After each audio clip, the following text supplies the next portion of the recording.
Hello, one and all. Welcome to this edition of Kitz Corner. It's been a fantastic day so far. I don't mean to be the Debbie Downer once again, folks, but another statistic came out that's making our future here in Canada even more bleaker than it already is. People are already struggling for the basic essentials of life, and it's only going to get worse. It's only going to get worse, folks, with these new alarming numbers that just came out in these new reports. It almost seems like the 8 years of Trudeau incompetence didn't exactly pander out as we thought in 2015, and especially with numbers like these. So a report came out that says more than 300 Canadians filing for bankruptcy each and every day as insolvency filings hit 4-year high. That was a tweet from Six Buzz TV, but there's also an article, this is from the Toronto Star here, that goes on to it. It says personal insolvencies are at a 4-year high in Canada as consumers struggle with lingering inflation, high interest rates, and debt they can no longer handle. The Canadian Association of Insolvency and Restructuring Professionals report for the second quarter shows a rise of 12.4% in insolvencies compared to the year prior. The numbers for businesses are even worse, with insolvency spiking 41.4% year over year. According to the Office of Superintendent of Bankruptcy, there were only 35,000 consumer insolvencies during the quarter, which include consumers' proposals and bankruptcy filings. Only 35,000. The last time insolvencies were this high was before the pandemic. The report comes as Canadian households struggle to make ends meet amid higher living expenses. You got all these chunks coming out of your budget, says Andre Bullock, a licensed insolvency trustee and chair of the CARP. That's those are the people that gave the statistics out. Something's got to give. So more people are using more credit. Balances are going up. They're making more minimum payments. Worse, many households are living paycheck to paycheck and have no savings, Bullock says. Unemployment is crumbling, is climbing, debt is through the roof, and overall, people are less optimistic about the future, said Doug Hoyes, licensed insolvency trustee and co-founder of Hoyes, Mikolos and Associates Incorporated. Around 386 Canadians filed for bankruptcy each day in the second quarter. Filing a consumer proposal or bankruptcy can be valuable options for deeply indebted Canadians, but these decisions do not be taken lightly, says Bullock in the release. He advises Canadians should consult a licensed insolvency trustee before declaring bankruptcy, because the trustee can help an individual file a consumer proposal and deal with their creditors. The trustees can offer legal protections from creditors, as well as stop collection calls and wage garnishes. The good thing is, this is what they consider silver lining. The good thing is, we have a very good system in Canada to get out of household and to help them out of households and give them a fresh start when they get overburdened with debt. Ontario is the province which saw the greatest year-over-year bankruptcy increases, with over 13,000 filings, a rise of 18.3%. The present difficulties are a byproduct of the direct payments given to consumers by the government during the pandemic, says Hoyes. The policy move, now coming back to haunt Canadians, is stoking inflation. Also to note that we're currently still sending money over to Ukraine for an unwinnable war. We're sending money off to Israel. We're paying to ignite a civil war in Haiti right now. And we're also giving billions of dollars in tax breaks to the top 1% here in Canada. We're paying off for Trudeau's vacation fund. We're paying off for Trudeau's cabinet buddies so they can get penthouses in New York. Yeah, just to name a 9 of the many different reasons why inflation's taken off. That doesn't get addressed in this article, sadly. Though these payments kept Canadians afloat in the short term, several years later, groceries and other expenses are a lot higher, Hoya says. We're in the transitional period now where the lag time is starting to catch up to us, and we're starting to see the numbers, he added. Business insolvencies have been largely rising for the past 2 years, hitting over 1,500 in the recent quarter. Looking at the data on the quarterly basis, however, things seem more promising, with insolvencies dropping 23.1% between the first quarter and the second quarter, which Bullock attributes to a potential stabilization. This might be because businesses are managing their finances more tightly in order to pay back their pandemic support loans, said Bullock. It might also indicate that businesses are cautiously optimistic about the changing economic conditions. Make no mistake, though, Bullock says the overall numbers are still concerning. Insolvency levels remain high and can rise again due to ongoing volatility.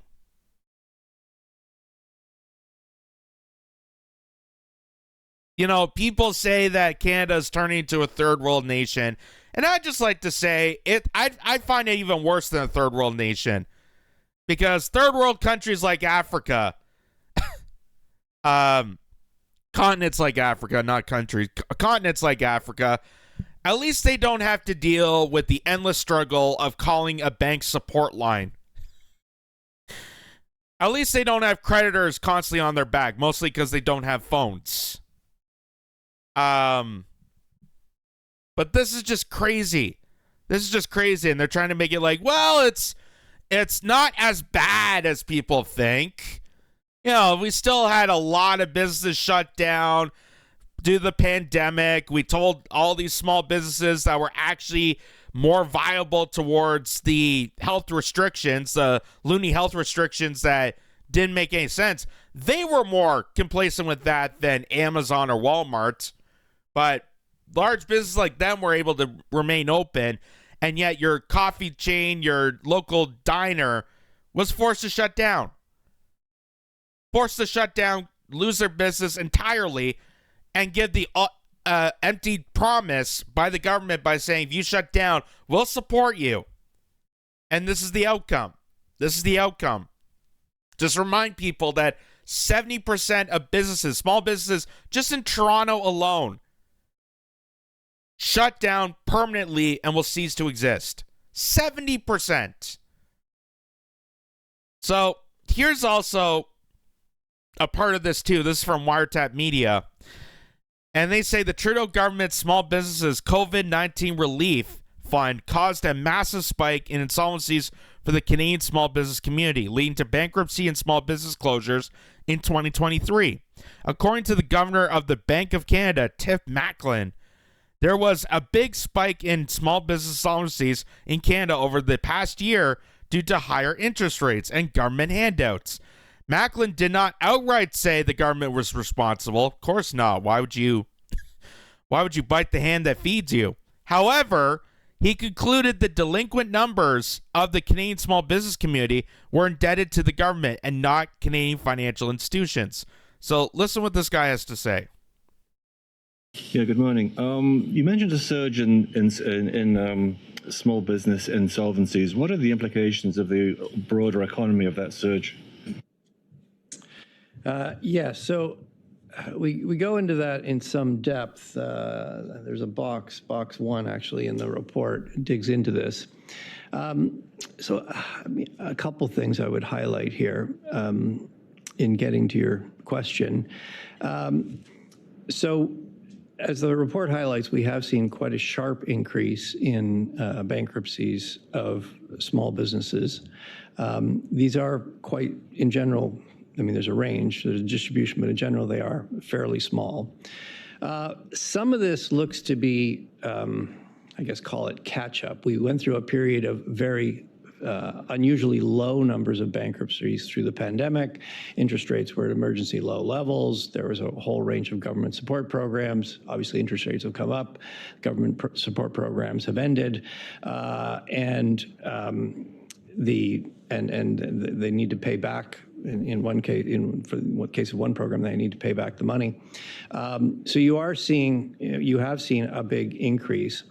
One way to see that some of this is kind of catch up from unusually low. If you look at the sectors that were where bankruptcies were particularly low, those are the sectors where we've seen the biggest increase. So it does suggest there's some catch up. And if you look at the most recent data, it is starting to come back down. So that is something we're going to be looking at very closely. If it is catch up, you would expect it to go up, and then you'd expect it to come back down. If it continues to go up or doesn't come back down, certainly it's going to be a bigger problem. In terms of how big a problem this is overall, obviously it's a big problem for these small businesses. In terms of the broader economy, if you look at other data, for example, StatsCan has data on business openings and closures. Bankruptcies are a very small percentage of business closures, like less than 5%.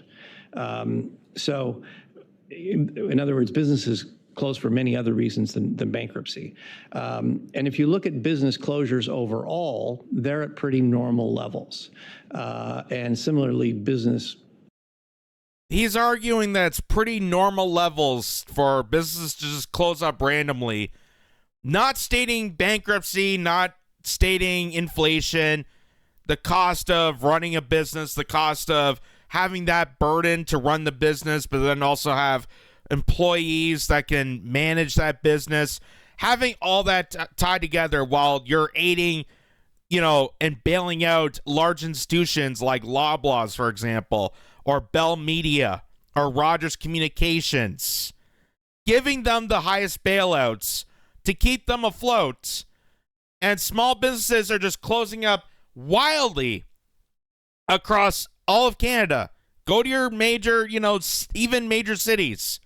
Go their main streets, go through downtown, and see how many small businesses that were there before the pandemic are no longer there now. Or how many small businesses start opening now and they're forced to close within a year. And there's no concern for him, apparently. Oh, according to Stats Canada, this is just regular. It's regular. It's regular. That's why so many people that are aspiring entrepreneurs don't see Canada as a hopeful place to start a business. It's almost like Mr. Wonderful from Dragon's Den, Kevin O'Leary, maybe onto something when he says that leadership in Canada is forcing investors and business entrepreneurs to seek elsewhere. We're scaring away competition because we're not allowing competition to start.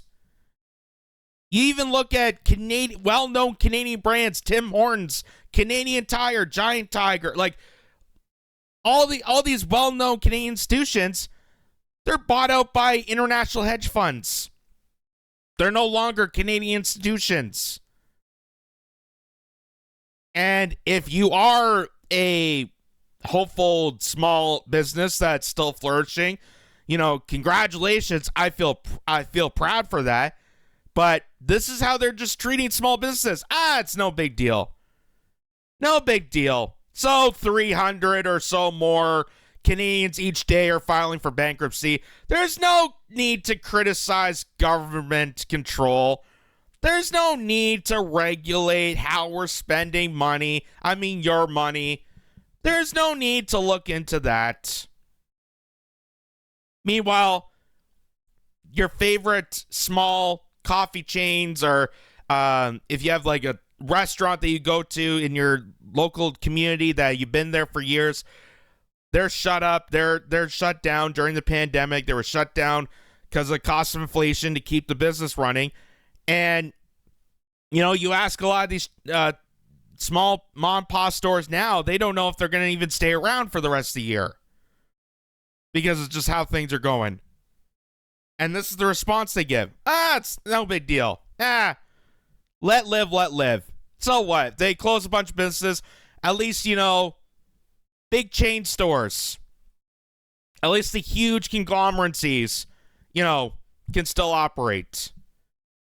And we just won't have good competition, which I thought that was the point of a free market, but what would I know on that? So just even listen to how Justin Trudeau himself, the prime minister, when he was on Stephen Colbert's late night show, this is what he said about his own economy. This is what he said about his own leadership. Because even Justin Trudeau, he's not a dumb guy. He knows what he's doing. He knows that he's screwing over Canadians purposely. So his overlords, his masters of the international conglomeracy of WEF and billionaire trust fund, he knows what he's doing. And he's going to brag to Stephen Colbert that his governance is causing Canadians to go berserk over paying for the necessities that they cannot afford under his leadership. Listen to this. Give the devil his due. What's their rationale? What would you imagine a reasonable argument for their complaints is? Well, that it's a really tough time in Canada right now. People are hurting. People are having trouble paying for groceries, paying for rent, filling up the tank. There's a lot of comparable anxiety to about what's the world. happening in the United States, Yeah, like a similar very situation. Similar. Some of the things are a little trickier in Canada, where we lost a little ground over the past decades on building housing, so the housing crisis is a little sharper. Our economic outlook is slightly more positive than the United States right now on a macro level, but people don't feel it when they're buying for groceries. So there's a lot of frustration, and that's one of the reasons why, even though our economy... So that's our problem. We're not looking at the macro picture of this. We're not believing enough. It's like Tinkerbell from Peter Pan. If only we clapped more, maybe the economy would be better. It's you guys' fault. You're not cheering along for this douche who's on late night television to give you empty gestures and false promises. You're not believing it more. Believe. I wish I could believe it when a trip to a grocery store for one person is over $100. I wish people could believe it when they're trying to fill up their gas tank to go to work and they realize that their paycheck for work is mostly paying for the gas to get to work. Oh, I wish I could just believe more. Look at the bigger picture. Look at the bigger picture. Think of it as big as my, New York condo that I gave to a friend of mine. And when he was called out for it, he said it was homophobic. I kid you not. When someone I think it was Pierre Poilievre called him out in the House of Commons, he said it was homophobic to mention about how taxpayer money is paying for a condo for one of his ministers. And here he is on Stephen Colbert's show talking about his own governance. Like, God, groceries suck. You can't. Housing is just a mess right now. That's why there's a crisis. You can't afford anything right now. And I get that Stephen Colbert is not going to pedal back on that because he's not a journalist. He's not even barely a comedian, which is why the show is just so terrible. But even at that regard, even that, does your brain not just stop and think, oh my God, that's me right now. That's under my jurisdiction, my control. I'm not talking about some other person. I'm not talking about some other country. That's me right now. That's my governance. That's my power. That's my jurisdiction. That was my legislation. That's making it worse for people. Worse. And you're just milquetoast. Oh, well, cost of living is just bad right now. But you got to look at the bigger picture. That's Canada's fault right there. They're not looking at the bigger picture. Jeez, there's more to this. Economy is, by sort of macro metrics, doing very well. We're saying, okay, even if it's doing well macro, let's invest more in people. Let's move forward on $10 a day child care right across the country. Let's move forward on dental care. Let's move forward on pharma care. So diabetes medication and prescription contraceptives will be free. These are the kinds of things that we're investing in so people can actually get a relief and have more money to pay for groceries or what have you. But those would be things I would invest for, but unfortunately, we took that money and told and screamed at every Canadian that Russia has to be destroyed by Ukraine. We got to make sure they win.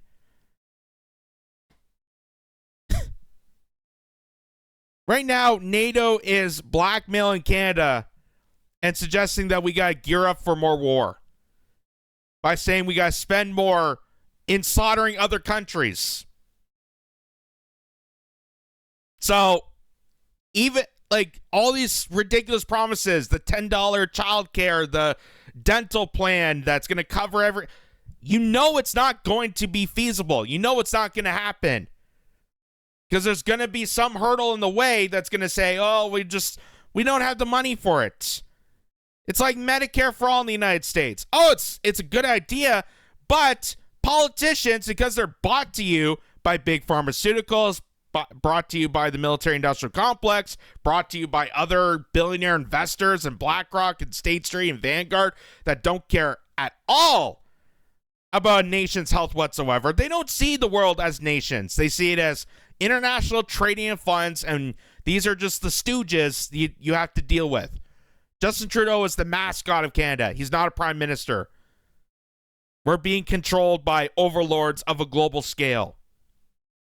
And surely they're not going to care about $10 childcare. Surely they're not going to care about whether or not people can afford to feed their families and keep a roof over their head. They want to make sure that our hard-earned dollars, our tax dollars, go towards slaughtering people to advance their riches, advance their agenda, so that their geopolitics of dominance can over-control other nations. And you get ridiculous people like Justin Trudeau going on late night shows telling you how, the economy is shit, but, you just got to believe in it more.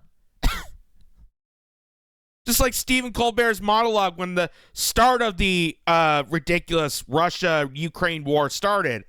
Stephen Colbert came out and said, I get that gasoline is going to cost, $9 a gallon, but it's worth it because I have a clear conscience. Do you even know what the hell's going on? Clear conscience. Clear conscience that you're going in and slaughtering people. Your money is going towards killing people at a mass scale.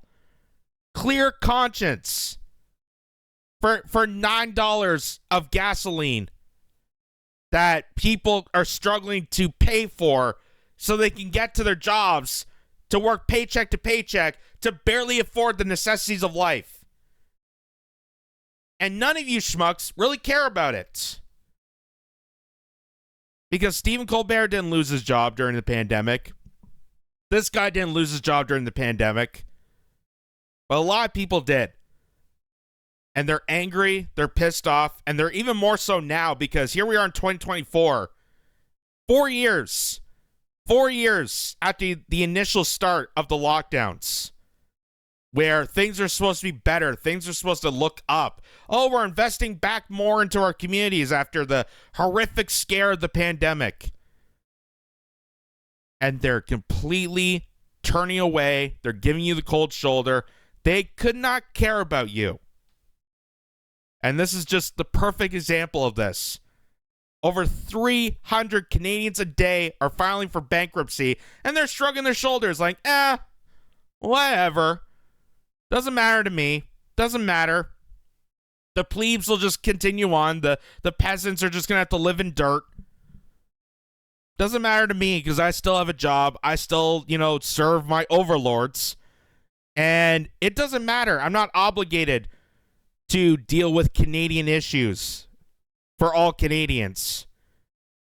I just get to do whatever small conglomeracy gives me the most money. And then you get prime ministers going on late night shows openly state how his own economy is so awful. But it's okay because you just gotta believe it. Look at the bigger picture. Yes, 8 years of incompetency really pays off. That's the bigger picture. That's what we should be looking towards.